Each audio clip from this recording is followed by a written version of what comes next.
The poem keeping quite. प्यारे बच्चों, आज हम कीपिंग क्वाइट कविता को पढ़ेंगे। कीपिंग क्वाइट कविता पावेलो नेरुदा द्वारा रचित है। इस कविता में कवि शांत रहने के महत्व को स्पष्ट करता है। Let us read the poem. First stanza. Now we will count to 12 and we will all keep still. अब हम 12 तक गिनेंगे और शांत रहेंगे। For once on the face of the earth. इस पृथ्वी पर कुछ समय के लिए शांत रहेंगे। Let us not speak in any language, और कोई भी भाषा नहीं बोलेंगे। Let us stop for 1 second, कुछ क्षण के लिए रुकें। And not move our arms so much, और अपने हथियारों को या अपने कार्यों को कुछ क्षणों के लिए रोक दें। In first stanza, the poet tells us that we should stop our work for some time. It would be an exotic moment. Without rush, without engine, we would all be together in sudden stillness. In second stanza, the poet tells us that would be a happy full moment.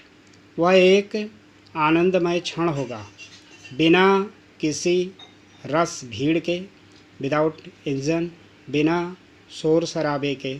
We would all be together, हम सब साथ होंगे। In a sudden stillness, और एक अनोखापन प्राप्त करेंगे।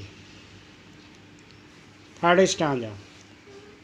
Fisherman in the cold sea would not harm whales. कवि कहता है कि मछुआरों को समुद्र में कुछ क्षणों के लिए मछली पकड़ने का कार्य नहीं करना चाहिए। And man gathering salt would look at his hurt hands, और जो समुद्र में नमक पकड़ने का कार्य करते हैं या नमक इकट्ठा करने का कार्य करते हैं, उन्हें नमक इकट्ठा नहीं करना चाहिए और अपने घायल हाथों को देखना चाहिए। तो कवि मछुआरों और नमक इकट्ठा करने वाले लोगों को संदेश देता है कि उन्हें कुछ क्षणों के लिए अपने कार्यों को रोक देना चाहिए।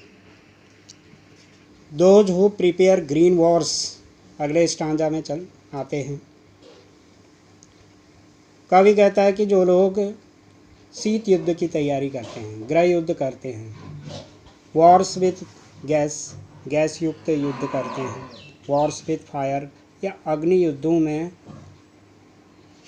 जुड़े रहते हैं या उनकी तैयारी करते हैं। विक्ट्री विद नो सर्वाइवर्स, कवि कहता है कि विजय सदैव जीवित नहीं रहती है। कहने का तात्पर्य है युद्धों का परिणाम बुरा होता है। Would put on clean clothes, इसलिए सभी को साफ कपड़े पहनने चाहिए। And walk about their brothers, और संसार के सभी भाइयों के साथ चलना चाहिए। In the shade doing nothing, छायादार स्थानों में जाना चाहिए और कुछ क्षणों के लिए अपने कार्यों को रोक देना चाहिए। What I want should not be confused with total inactivity. इस पद्यांश में कवि यह कहता है कि मैं जो चाहता हूँ उसके लिए भ्रमित नहीं हूँ। With total inactivity, मैं पूर्ण निष्क्रियता के बारे में नहीं कहता हूँ।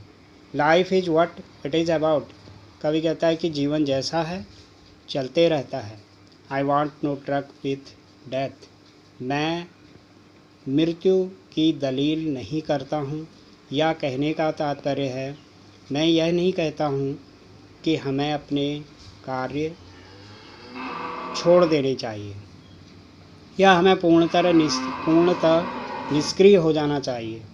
If we were not single minded, यदि हम एकल नहीं होंगे, एक साथ नहीं होंगे, about keeping our lives moving, और हम अपने जीवन को व्यस्त रखेंगे, and for once could do nothing, यदि हम कुछ क्षणों के लिए कुछ न करें, perhaps huge silence might interrupt this sadness, शायद एक बड़ी चुप्पी हमारी उदासीनता को समाप्त कर सकती है। Of never understanding our self, और कवि कहता है कि हम कभी भी अपने बारे में नहीं सोचते हैं।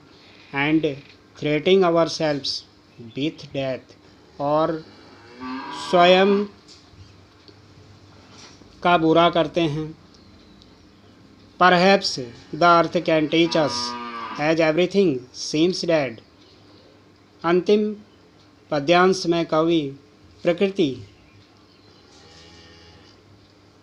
के बारे में कहता है।